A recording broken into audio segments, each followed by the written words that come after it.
Assalamualaikum warahmatullahi wabarakatuh. Saya atas nama Mas Lugi dari kelas 12 IPS 2. Di sini saya akan menjelaskan karakteristik dan jenis-jenis perusahaan dagang.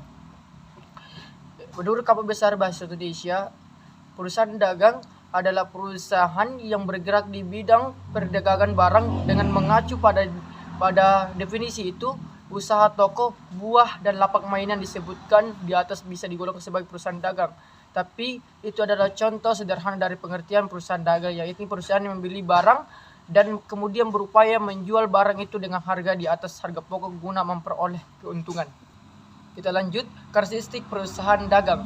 Untuk mengenali perusahaan dagang, perlu diketahui karakteristiknya secara umum dan karakteristik perusahaan dagang antara lain. Pertama, memiliki persediaan produk yang diperdagangkan.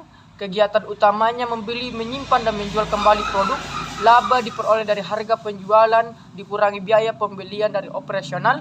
Bisnis dijalankan dalam bentuk pembelian dan penjualan kembali produk tanpa pemprosesan.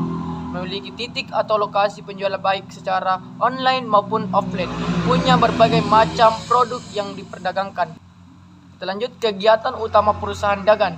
Perusahaan dagang memiliki sejumlah kegiatan utama yang saling berkaitan satu dengan yang lain, mengacu pada pengertian dan diterangkan sebelum kegiatan itu antara lain pembelian perusahaan dagang, pembelian produk atau barang yang disediakan oleh pihak sebagai penunjang bisnis. Pembelanjaan aktivitas ini berupa penggunaan uang untuk berbelanja untuk membayar berbagai kebutuhan terkait dengan usahanya dan pembelian dengan pajak utilitas hingga sewa toko.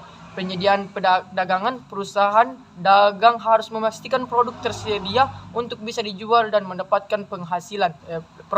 Promosi, perusahaan juga mesti aktif berpromosi untuk menarik minat pembeli dengan berbagai cara, misalnya memasang iklan, menawarkan diskon.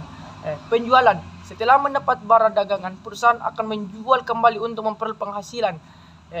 Menerima uang dari penjualan barang dagang, perusahaan penerima uang hasil penjualan itu secara tunai, kredit, piutang atau lainnya.